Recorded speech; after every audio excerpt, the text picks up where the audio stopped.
আমাদের ব্যবসা খুব খারাপ। এখানে সবার ভালো হবে, দোকানদারদেরও ভালো হবে, আমাদের তো ভালো হবেই। আজ আমি দাঁড়িয়ে আছি রায়গঞ্জের এমন এক জায়গায় যার সঙ্গে জড়িয়ে আছে হাজারো মানুষের স্মৃতি, কমল টকিজ সিনেমা হল। এখন চারপাশটা অনেকটাই শান্ত, কিন্তু একসময় এই জায়গাটাই ছিল সিনেমা প্রেমীদের অন্যতম ঠিকানা।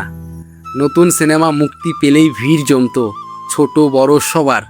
ছুটির দিন মানেই ছিল বন্ধু, পরিবার কিংবা প্রিয় মানুষদের সঙ্গে কমল টকিজের সিনেমা দেখা। সময়ের সঙ্গে সঙ্গে সেই সিনেমা হল হারিয়ে গেছে, কিন্তু হারিয়ে যায়নি তার স্মৃতি।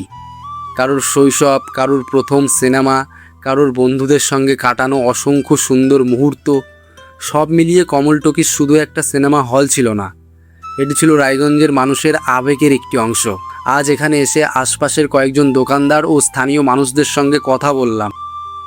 দাদা, বলছিলাম যে রায়গঞ্জের এক সময়কার পপুলার ফেমাস কমল টকিজ সিনেমা হল ছিল, সেটা তো আজ বন্ধের মুখেই, একদমই বন্ধ হয়েছে। তো সেই দিনগুলো কি মিস করে? যদি এটা পুনরায় আবার খোলা যায় তো কেমন হবে? ভালো হবে, এইগুলো যদি খুলে পড়ে তো ভালো হবে। আমাদের ব্যবসা বাণিজ্য একটা সময় তো বাড়বে। আমাদের ব্যবসা খুব খারাপ একদম। এই যে কমল টকিজ সিনেমা হলটা রয়েছে, এটা তো পুরোপুরি বন্ধ হয়ে গেছে। তো পুরোপুরি বন্ধ হয়ে গেছে, এবার এটাকে যদি পুনরায় আবার খোলা হয় তো ভালো হবে তোমার না খারাপ হবে? তোমার কি মনে হয়? ভালোই হবে। আচ্ছা, কেন? কেন এবারে তো সেরকম হল নাই।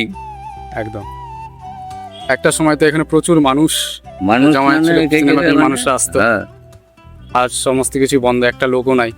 লোক নাই তো এখন। এটা এখানকার মানুষের একটা রুজি রোজগার ভালো হতো, সেটাও আজ বন্ধ। ওটা বন্ধ হয়ে গেছে।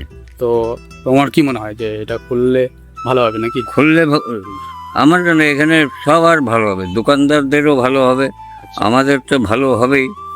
একদম একদম। বলছি যে এই যে কমল টকিজ সিনেমা হলটা, এটা তো পুরোপুরি বন্ধের মুখে, বন্ধ একবারে বন্ধ হয়ে গেছে। তো এটা যদি পুনরায় আবার চালু হয় তো কি ভালো হবে না খারাপ হবে? পুনরায় রায়গঞ্জবাসীর জন্য কি মনে হয়? আর ভালো হবে যদি চালু করে। হ্যাঁ, এখন তো বিমল ছেড়ে বিপ্লব ঘোষ নিয়ে নিচ্ছে এটা। আচ্ছা।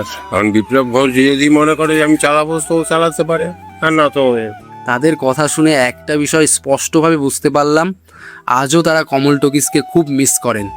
অনেকেই চান যদি আবার এই সিনেমা হল নতুন করে চালু হয় তাহলে রায়গঞ্জের মানুষ আবার সেই পুরনো দিনের আনন্দ ফিরে পাবে।